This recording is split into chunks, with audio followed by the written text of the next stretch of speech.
2월 11일 오늘도 주님 생각 마가복음 14장 1절부터 11절까지의 말씀입니다. 첫 번째 나눔입니다. 예수님께 향유 옥합을 드릴 생각조차 안 하는 사람들이 막상 드리는 사람들 보면서 질투하고 화내고 과하다고 말합니다. 과거를 생각해 보면 비싸면 수백만 원이나 되는 단기 선교 여행을 참여하는 이들을 보면서 그런 큰 돈을 왜 쓰냐며 차라리 그 돈을 그냥 선교지로 보내라던 본인 자신 또는 1푼도 내지 않는 사람들이 생각납니다. 돈을 선교지로 보내면서 그런 얘기를 하는 게 아닙니다. 가난한 사람들에게 나눠주면서 이런 얘기를 하는 것도 아닙니다. 자기 돈, 자기 주머니 깊숙이 넣어놓고서 남이 헌금하면 향유값 깨뜨리면 그렇게 미주알 고주할 말이 많습니다. 남들의 헌신, 타인의 헌금, 관심 가질 것도 아니고 판단할 것도 아니고 계산할 것도 아닙니다. 남들이 헌신하는 남의 돈을 왜 내 돈인 것 마냥 안타까워하고 분노해야 할까요? 어쩌면 질투가 아닌가 싶습니다. 만약 향유 옥합이 300데나리온이 아니고 100데나리온 정도 됐으면 그냥 넘어갔을까요? 남의 헌신에 관심 가질 필요 없습니다. 나병 환자 시몬은 형편대로 예수님께 식사 대접하면 되는 것이고 마음에 감동이 있는 이 여인은 300데나리온 드려도 되는 것입니다. 여인의 향유 옥합, 즉 그녀의 헌신을 측량한 것은 제자들이지 예수님이 아닙니다. 나는 무엇을 주님께 진심과 감사로 드리고 있는가? 사실 이게 중요하다고 생각됩니다. 비교하고 판단하고 정죄하고 시기하고 질투하고 계산하는 것은 하나님께 헌신하는 데 있어서 쓸데없는 마음입니다. 거짓된 헌신의 마음을 버려야 합니다. 하나님을 사랑하시나요? 그러면 여인처럼 진심과 기쁨으로 하나님께 헌신하면 됩니다. 두 번째 나눔입니다. 어떤 이는 신앙의 마지노선이 있습니다. 유다는 오늘 이 현장에서 자신의 마지노선이 무너지는 것을 경험했습니다. 일단 예수님은 돈의 가치를 가룟 유다와 같이 보고 있지 않습니다. 예수님은 300데나리온의 가치를 몰라보고 있는 것이죠. 유다는 돈을 벌고 싶었을 텐데 예수님은 돈에는 관심이 없어 보이십니다. 이렇게 한 개의 마지노선이 무너졌습니다. 그런데 예수님 이어 말씀하시며 나의 장례를 준비한 것이다 라고 말씀하셨죠. 이렇게 두 번째 마지노선도 무너진 것인데요. 어떻게든 예수님 살아계시면 가룟 유다 자신이 충분히 뒤에서 머리 굴려서 돈 벌 수 있습니다. 예수님의 권세에 힘입어 만들어낼 수 있는 사업이 얼마나 많겠습니까?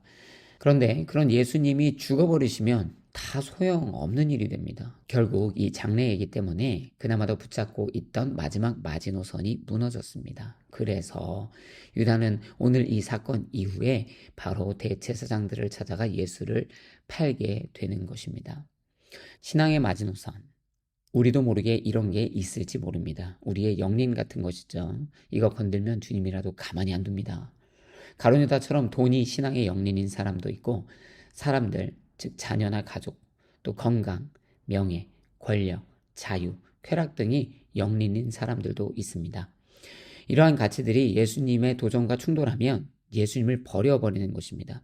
예수님 다 건드실 수 있는데 제 건강은 건들지 마셔야죠. 예를 들면 이런 것이죠. 신앙의 영린이 없어야 합니다. 주를 위해서라면 모든 것을 버릴 수 있어야 하고 양보할 수 있어야 하고 희생할 수 있어야 하고 수용할 수 있어야 합니다. 신앙에 있어서 마지노선은 없습니다. 예수님을 파는 사람 말고 예수님을 배신하는 사람 말고 나와 생각이 다르고 기준이 다른 그런 예수님이라도 믿고 기쁨으로 따르는 신앙인이 되어야 할 것입니다. 아멘. 2월 12일 오늘도 주님 생각 마가복음 14장 12절부터 21절까지의 말씀입니다. 첫 번째 나눔입니다. 6월절에 방을 구하는 것은 쉽지 않은 일입니다.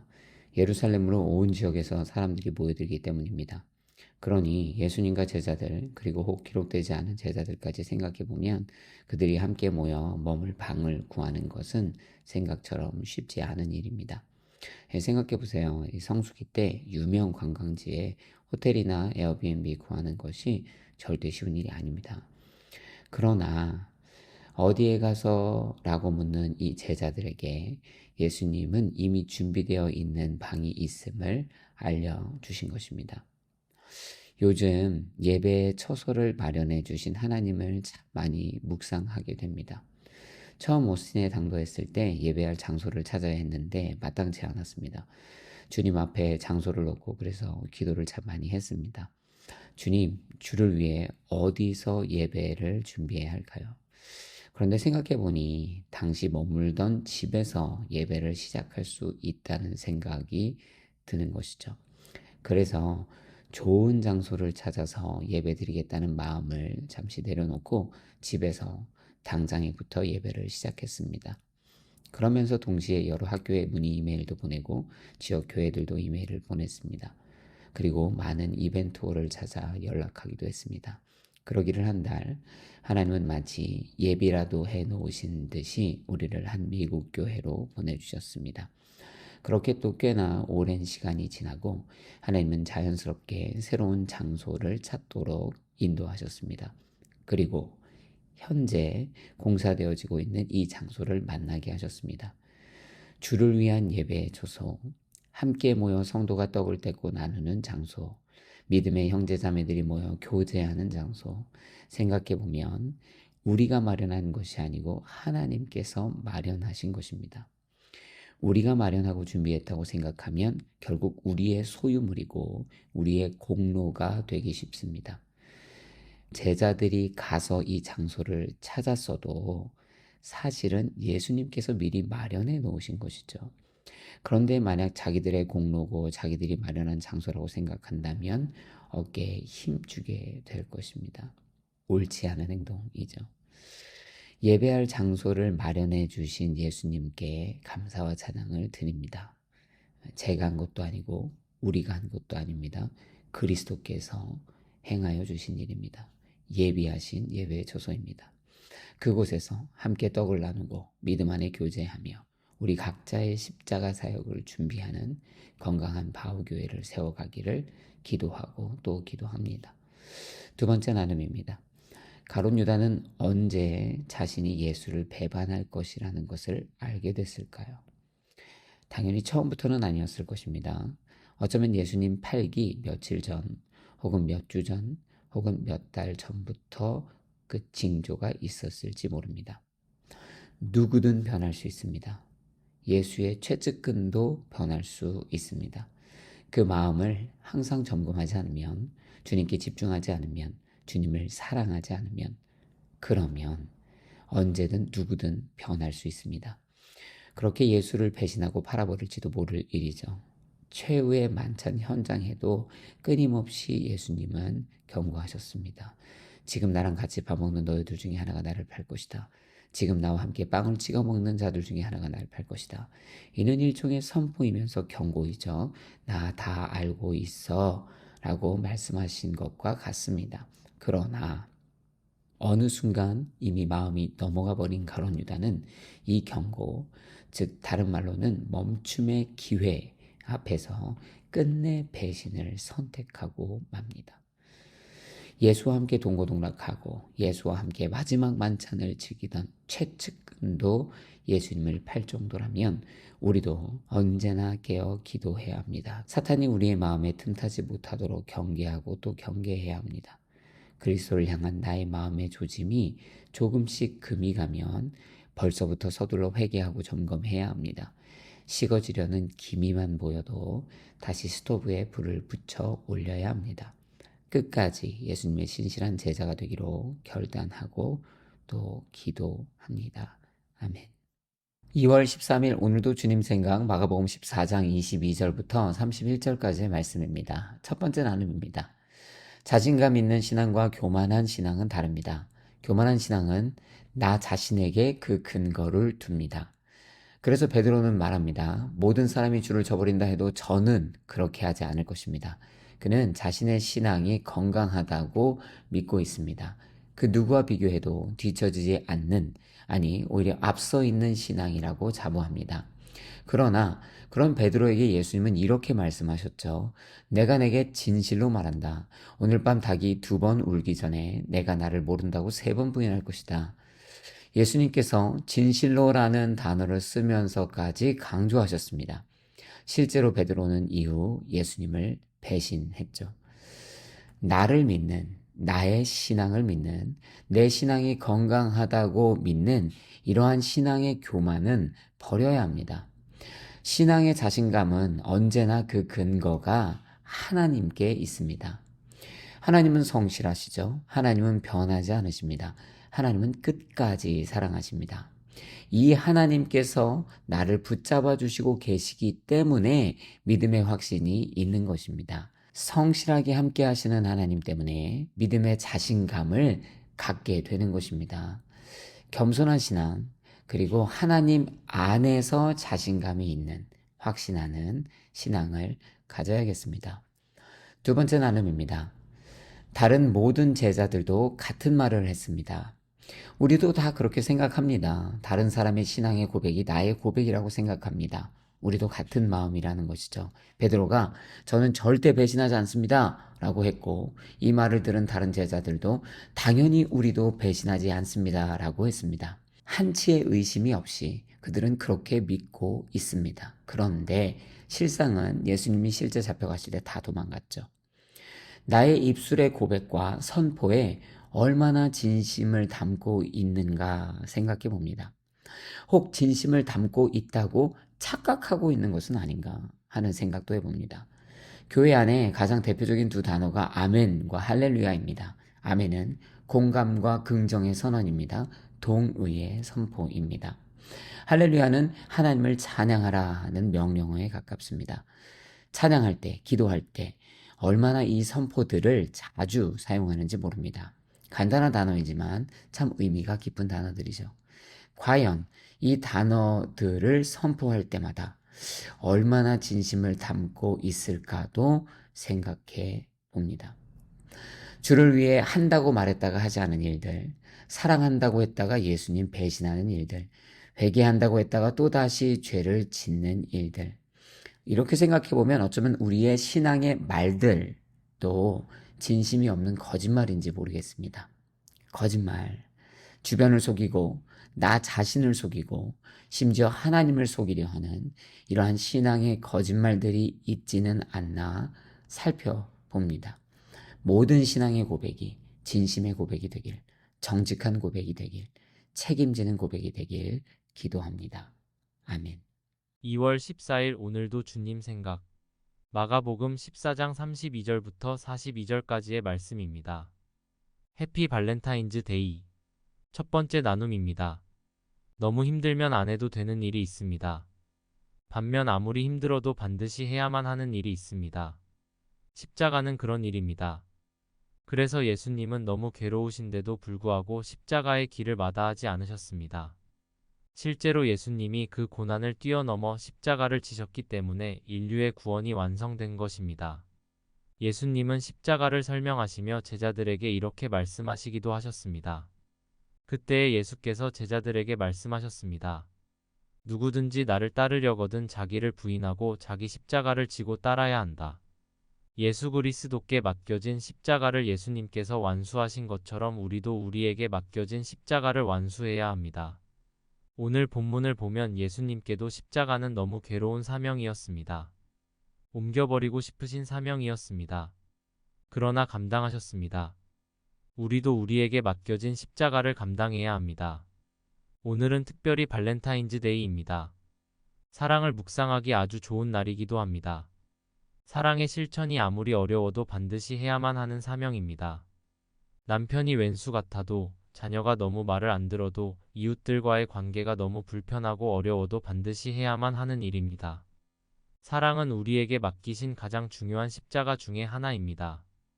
예수님처럼 어떻든지 간에 기도하고 또 기도해서 맡겨진 사명을 감당하고 완수하는 자가 돼야 합니다. 내게 맡겨진 십자가를 포기하지 않는 자가 돼야 합니다. 두 번째 나눔입니다. 그리스도는 한적한 곳에서 하나님을 홀로 조우합니다. 그러나 돌을 던지면 닿을 거리에 3명의 제자를 앉혀놓으십니다. 내가 기도하는 동안 너희는 여기 앉아 있으라. 인자 예수님조차도 혼자는 힘듭니다. 조금 멀리 제자들이, 그리고 조금 더 가까이 수제자들이 자신과 함께하길 기대합니다. 감정의 동참을 기대하고 기도의 동역을 기대하고 한켠으로는 보호도 기대하셨을지 모를 일입니다. 인성의 마음은 그렇습니다. 다들 알고 있겠지만 참고로 예수님은 완벽한 인간이시기도 하셨습니다. 하나님은 우리에게 서로라는 은혜를 베푸셨습니다. 인류 처음부터 아담에게 이브를 베푸신 것처럼 말입니다. 우리는 혼자 돌파하지 못합니다. 믿음이 좋고 기도도 합니다. 결단도 했고 용기도 있습니다. 그래도 우리는 서로가 필요합니다. 함께 해주는 사람들, 기도해주는 사람들, 사랑해주는 사람들, 동행해주는 사람들이 필요합니다. 때로는 서로가 서로의 곁을 지켜주지 못할 때가 많습니다. 제자들처럼 예수님의 마음을 전혀 모르고 공감도 없고 기도도 못할 때가 있습니다. 너무 피곤해서, 너무 바빠서, 너무 힘들어서, 내 일이 아니어서 등등 이유도 다양합니다. 그러나 오늘 이 말씀을 통해 함께 해주는 이웃이 되길 결단했으면 좋겠습니다. 힘이 되어주는 이웃, 기도해주는 이웃, 협력하고 동역하는 이웃이 되면 좋겠습니다. 마지막 나눔입니다. 기도해야 합니다. 제자들이 피곤한 거 압니다. 마음이 원이로되 육신이 약하도다. 그들의 육신의 피로를 압니다. 예수님도 느끼고 있는 바요, 경험하고 있는 바입니다. 그러나 그럼에도 불구하고 기도해야 합니다. 기도가 필요할 때 졸 수 없습니다. 피곤함으로 따지면 예수님이 가장 피곤하셔야 합니다. 그러나 예수님은 졸지 않으시죠. 기도가 없이는 눈앞에 놓여진 십자가를 절대 이길 수 없기 때문입니다. 이 사실을 알기 때문에 육신의 피곤함에 지지 않습니다. 기도를 해야 하는데도 안 할 때가 너무 많습니다. 피곤해서 새벽에도 못하고 밤에도 못합니다. 바빠서도 기도하지 못합니다. 기도할 일이 없다고 생각해서 기도하지 않기도 합니다. 시험에 들지 않기 위해서라도 항상 깨어 기도해야 합니다.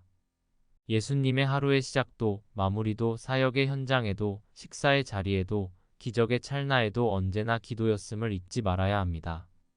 기도 없이는 아무것도 할 수 없습니다. 반드시 기도해야 합니다. 기도가 회복돼야 합니다.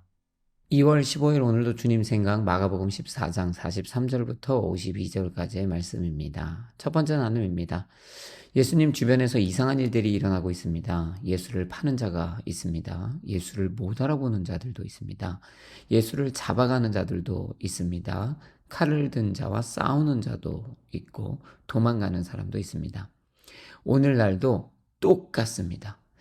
예수님 전 세계적으로 이 정도로 유명한데도 아직도 예수를 모르는 사람이 있습니다. 그래서 누군가 사인을 줘야 그나마도 알아보는 사람들이 있습니다. 누군가는 여전히 예수를 팔아 장사하고 먹고 살고 있습니다. 누군가는 여전히 예수를 적대하고 부정하고 무시하고 공격하는 사람들이 있습니다. 속칭 믿는 자들 중에는 세상과 칼 들고 싸우는 무력 항쟁의 진영도 있습니다. 반대로 누군가는 평화주의를 논하며 도망가 버리는 사람도 있습니다. 어쩜 이렇게 인간은 수천 년이 지났는데도 하나도 변하지 않았을까요? 예수님 십자가 지시기 전이야 아직 증명되기 전이라 그럴 수 있다고 하지만 지금은 이미 십자가가 일어난 역사이고 이미 수많은 이들이 예수를 믿고 따르는 시대인데도 왜 여전히 같은 일들이 일어나고 있는 것일까요? 배움이 없이는 성장이 없고 안 좋은 역사가 반복되는 것처럼 신앙의 역사도 마찬가지라고 생각됩니다. 인류가 과거로 배우지 못하니 전쟁은 끝나지 않고 파괴도 끝나지 않고 분열도 끝나지 않고 더 극단으로 치닫고 있는 것입니다. 신앙이 과거에서 배우지 못하니 오늘날 신앙도 세력은 커졌을지언정 여전히 다시 종교개혁이 필요한 지경으로 치닫고 있는 것입니다. 예수를 따르라, 예수께 배우라, 예수를 경험하라, 예수를 믿으라. 당장 나부터라도 우리부터라도 신앙의 오역사를 반복하지 않는 걸음을 걸어야 합니다. 실수를 반복하지 않는 신앙, 성장하는 신앙, 잘못을 바로잡는 신앙, 정의를 고집하는 신앙, 어제보다 오늘이 더 나은 신앙이 되어야겠습니다. 매일 그렇게 살아야겠습니다. 두 번째 나눔입니다. 44절에 입 맞추는 배신자. 얄밉습니다. 겉으로는 친한 척 인사하는 척 합니다. 그러나 실상은 팔아넘기는 유다의 모습이죠. 가장 가까이 다가와서 가장 잔인하게 배신했습니다. 혹시나 예수님 못 잡아갈까봐 신신당부를 하기까지 합니다. 그를 붙잡아 단단히 끌고 가시오. 만약 예수님이 거기서 안 잡히셨으면 가룟 유다 나중에 예수님께 이렇게 변명했을지 모릅니다. 주님, 제가 배신이라뇨. 제가 오자마자 주님께 입맞춤하며 인사한 거 기억 안 나세요? 그 병사들은 저도 전혀 모르는 일입니다. 인간의 배신이 참 잔인합니다. 어쩜 저럴 수 있나 싶습니다. 영화나 드라마 책에서 보는 이러한 가까운 이들의 배신은 볼 때마다 피를 거꾸로 솟게 만듭니다. 참을 수 없는 분노를 일으킵니다.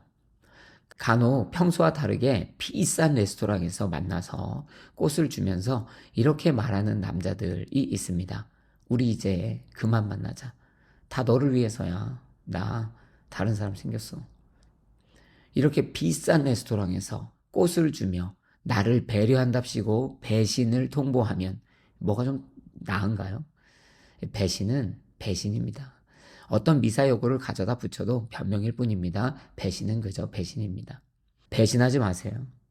친한 척 하면서 뒤로 오는 배신하지 마세요. 아닌 척 하면서 배신하지 마세요. 유익 때문에 배신하지 마세요. 생각으로도, 언어로도, 행동으로도 배신하지 마세요. 가족도, 친구도, 친척도, 이웃도, 동료도 배신하지 마세요. 아마 어제 발렌타인스데이라 사랑의 마음을 담아 선물했을 아내와 남편도 있을 텐데요. 배신하지 마세요. 무엇보다 주님을 배신하지 마세요. 배신 없는 신앙, 배신 없는 가족, 배신 없는 사회, 배신 없는 나라였으면 좋겠습니다. 너무 꿈과 같은 얘기인가요? 네. 아무튼 배신이 없어야겠습니다. 2월 16일 오늘도 주님 생각 마가복음 14장 53절부터 65절까지의 말씀입니다. 첫 번째 나눔입니다. 한국의 근대 역사를 보면 암울했던 시간들이 있습니다. 특히나 공산당을 만들어내던 시기가 있습니다. 서로 안 맞으면 권력이 더 있는 자들이 잡아다가 빨갱이를 만들어버립니다. 사돈의 팔촌까지 탈탈 텁니다. 아무리 털어도 뭐가 안 나오면 그냥 옷만 빨간색 입어도 빨갱이로 엮어버립니다. 협박도 안 통하고 고문도 안 통하면 그냥 죽여버리는 일도 있었습니다. 그리고 모른 척하는 것은 흔한 일이었던 것이죠. 없는 죄도 있다고 만들어버리는 죄, 내가 원하는 것을 만들어내기 위해 거짓말하고 타인을 죽여버리는 죄, 참으로 무섭고 악독한 죄입니다. 예수님은 죄가 없으셨습니다. 그런데 대제사장 이하 대적자들은 예수를 죽이고 싶었죠. 그래서 죄를 찾기 시작합니다. 거짓 증인들도 세웁니다. 그런데 마음대로 안 되죠. 입이 안 맞습니다. 도무지 죄를 덮어 씌울 수가 없는 것이죠. 손으로 하늘을 가리려고 하니 될 일이 아닙니다. 그럼 포기할 만도 한데요. 포기하지 않습니다. 결국 신성 모독죄를 뒤집어 씌워 예수를 정죄합니다. 당신도 지금 누군가에게 없는 죄도 뒤집어 씌울 수 있습니다. 국가대표 축구선수 손흥민, 이강인 선수 간에 이런저런 문제가 있었던 것 같습니다. 그런데 세부적인 건 모르겠습니다. 어떤 기사를 보면 손흥민 선수가 죽일 놈의 선수고 어떤 기사를 보면 이강인 선수가 죽일 놈의 선수입니다. 또 방관장 크린스만 감독에 대한 천편일률적인 악독한 기사들도 더불어 쏟아지고 있죠. 저는 진짜 어떤 일이 어떻게 일어났고 어떤 선수가 어떤 잘못을 했는지까지는 모릅니다.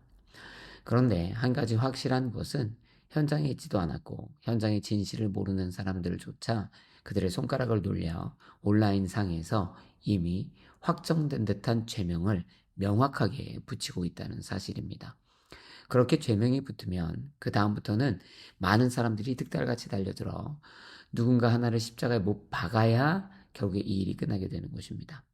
이처럼 엮는 것은 생각보다 훨씬 쉽고 우리 주변에서 가깝게 일어나는 일들입니다. 나의 즐거움, 나의 생각, 나의 욕망, 나의 정의를 위해서 누군가에게 없는 누명을 씌우고 오해를 만들고 정죄하고 핍박하고 매장하고 죽이는 일은 자칫 그 심각도가 다를 뿐이지 우리를 통해서 일어나고 있는지도 모릅니다. 불의한 고발, 이기적인 정죄, 거짓된 소문, 비열한 담합 등을 멈춰야겠습니다. 두 번째 나눔입니다. 기회를 줘도 잘 해내지 못하니까 예수님이 직접 나서는 것 같습니다. 62절에 내가 바로 그다. 너희는 인자가 전능하신 분의 오른편에 앉아 있는 것과 하늘 구름을 타고 오는 것을 보게 될 것이다. 그동안 아무 말씀도 없던 예수님은 마치 답답하다는 듯이 그들의 마음이 요동할 만한 빌미를 이렇듯 제공합니다. 이것이 불씨가 되어 어찌할 바를 알지 못했던 대제사장들과 대적자들은 예수를 정죄하며 사형을 선고합니다. 사실 이 얘기를 다른 시각으로 보면 예수님이 살 기회가 있었다는 것을 알 수 있습니다. 그들은 계속 예수의 죄를 찾아서 정죄하려고 했죠. 심지어 거짓 증인도 세웠습니다. 그런데 도무지 예수를 정죄할 죄를 찾지 못했죠. 이는 다른 말로 예수님이 풀려날 수도 있다는 말입니다. 예수님 가만히 계시면 이들이 어찌할 바를 알지 못하다가 결국 죄를 찾지 못해 이 재판이 흐지부지 될 수도 있는 상황이라는 말입니다. 이런 상황이 계속된다면 예수님 살 수도 있겠죠. 그런데 예수님은 사시면 안 됩니다. 십자가 지셔야죠. 그게 그분이 이 땅에 오신 목적이었습니다. 그래서 예수님은 답답한 마음에 그들을 돕기로 작정하신 듯 보입니다. 네가 그리스도냐? 묻는 간단한 질문에 나는 그리스도가 맞다. 그리고 너희는 내가 하나님의 우편에 있는 것을 보게 될 것이다. 내가 다시 오는 것도 보게 될 것이다. 라는 그들이 더욱 소화하지 못할 말씀을 사자우처럼 내뱉는 것입니다. 그들의 마음이 더욱 요동케 만드는 것이죠.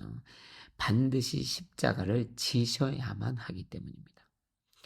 이것이 바로 사명을 마주하는 예수님의 자세이다라는 생각이 듭니다. 십자가는 고난이죠. 그러나 사명이기 때문에 예수님은 피할 마음이 없습니다. 피하려고 하면 얼마든지 피할 여지가 있습니다. 방법도 보입니다. 그런데 굳이 십자가 죽음의 길을 고집하는 것입니다. 사명이기 때문입니다. 반드시 해야 하는 일이기 때문입니다. 사명은 이와 같이 반드시 해야 하는 일입니다. 힘들어도 가야 하는 길입니다. 예수님이 십자가 져야만 죄인들이 구원받는 것이죠. 다른 길은 없습니다. 그러므로 우리도 우리에게 맡겨진 사명을 예수를 본받아 이러한 태도로 대해야 할 것입니다. 간혹 사명의 자리로 나가다가 빠지거나 멈추거나 할 기회가 보이면 바로 도망쳐버리는 사람들도 있습니다. 상황이 여의치 않으면 핑계대고 빠지기 딱 좋습니다. 그러나 다시 한번 강조합니다. 예수님은 상황 핑계대지 않고 어려운 상황이라도 가능한 상황을 만들어 사명을 완수하시기로 하셨습니다. 예수님 닮은 사명자 되어 맡겨진 사명을 끝까지 감당하는 자가 되었으면 좋겠습니다. 또 그렇게 기도합니다. 아멘. 2월 17일 오늘도 주님 생각. 마가복음 14장 66절에서 72절까지의 말씀입니다. 첫 번째 나눔입니다. 좋을 때만 친구인 사람들 있습니다. 도움이 되고 유익이 되면 가장 친한 친구야 라고 말합니다. 그러나 막상 그들이 도움이 필요한 상황이 되면 모른 척 해버립니다. 혹시 나한테 돈 달라고 할까봐, 도와달라고 할까봐 전화도 안 받습니다. 간혹 제3자를 통해서 연락 옵니다. 야, 너 그 아무개 알지? 너랑 엄청 친하잖아. 걔 사업 부도 나서 힘들대? 라고 말하면 이렇게 대답합니다. 누구? 걔? 나 걔랑 안 친해. 이 길을 위한 신앙은 이처럼 예수님을 쉽게 버립니다. 눈앞에 예수님으로부터 더 이상 얻을 게 없고 더 나가 내가 피해보고 희생해야 할 것 같으면 쉽게 버립니다. 왜냐면 신앙의 목적이 나의 유익에 있기 때문입니다. 이런 사람은 손해보면서까지 예수 믿고 따를 필요를 느끼지 못합니다. 예수를 나 개인의 성공의 도구, 축복의 도구, 유익의 도구로 보고 있다면 당장 신앙을 바로 잡아야 합니다. 만약 행복을 위해 예수님을 따르고 있는 것이라면 반드시 예수를 버리게 되는 혹은 버리고 싶은 상황을 만나게 될 것입니다. 나의 기대대로 움직이지 않으시고 신문당하시고 십자가에 달리시는 무기력한 예수님을 보면 망설임 없이 예수를 버리게 될 것입니다. 오늘 이 말씀을 듣거나 읽은 많은 분들이 분명히 이쯤에서 이런 생각을 하고 계실 것 같습니다. 모두가 그래도 저는 절대 그렇게 하지 않습니다. 저는 절대 예수님을 배반하지 않습니다. 저는 절대 그런 오염된 믿음을 가진 사람이 아닙니다. 딱 베드로 같은 생각이고 베드로 같은 행동입니다. 자신할 일이 아닙니다. 깨어 경계해야 할 일이고 다시 살펴야 할 일입니다. 계산하는 신앙은 버려야 합니다. 행복에 집착하는 신앙을 버려야 합니다. 얻으려고만 하는 신앙도 버려야 합니다. 이기적인 신앙을 버려야 합니다. 두 번째 나눔입니다. 저는 개인적으로 두려움이 가장 큰 약점입니다. 다른 수많은 약점들이 있지만 특별히 두려움이라는 감정에 유독 흔들립니다. 두려움이 한번 마음을 장악하기 시작하면 건강한 판단이 안 됩니다. 몸도 맘대로 안 움직입니다. 과호흡이 시작되고 생각도 멈춰버립니다. 심지어 눈앞이 깜깜해지는 것을 느끼기도 하고 실제로 기절해서 깜깜해지기도 합니다. 그러나 돌아보면 수많은 두려운 순간을 이미 돌파했습니다. 두려움의 해이를 참 많이 넘어섰습니다. 두려움이 치명적 약점임에도 불구하고 넘어설 수 있었던 이유는 그때마다 결국 하나님의 손을 붙잡았기 때문입니다. 두려움을 넘는 돌파하는 지혜는 그리스도의 손을 붙잡는 것만큼 좋은 게 없습니다. 오늘 베드로는 두려움을 돌파하기 위해서 예수의 손을 놓았습니다. 가장 어리석은 짓을 한 것입니다. 가끔 영화에서 많이 나오는 클리셰 장면들이 있습니다. 재난이 몰려옵니다. 전문가가 말합니다. 저를 꼭 붙잡고 계세요. 여기서 움직이시면 안 됩니다. 여기가 위험해 보이지만 지금은 여기가 가장 안전한 곳입니다. 저를 믿으세요. 그런데 이 말을 듣고서도 꼭 군중을 선동하여 움직이는 자들이 있습니다. 여러분 여기를 떠나야 합니다. 몰려오는 위험을 보며 결국 몇몇 사람들이 그렇게 전문가의 말을 듣지 않고 두려움의 소리를 듣고 떠나는 것을 결정합니다. 떠난 사람들은 영화에서 꼭 나가자마자 죽습니다. 우리가 딱 이런 실수를 많이 합니다. 너무 두려우면 생각이 마비되고 그런 마지막까지 놓지 말아야 하는 것을 오히려 놓아버립니다. 그래서 두려움에 휩싸여 예수를 놓아버리는 사람이 많습니다. 두려움을 이기게 하는 힘은 그리스도입니다. 그리스도는 샬롬의 하나님입니다. 도우시는 하나님입니다. 구원하시는 하나님입니다. 그분을 놓아서는 안 됩니다. 두려움에 압도되지 마세요. 두려움이 당신을 장악하지 못하게 하세요.